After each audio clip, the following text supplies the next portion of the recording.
บริการกันต่อตอนนี้ทางเครื่องเจเซนะครับช่องโอชอปปิ้นนะครับช่อง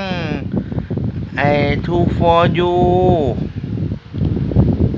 ช่องอับบาริมีพิพาดูได้สิ้นเจริญรับดูได้แล้วก็มีไทยรัฐทีวีมีไทยรัฐกับช่องวันแล้วก็มีช่อง9ช่องโมโนสำหรับที่นี้สวัสดีครับ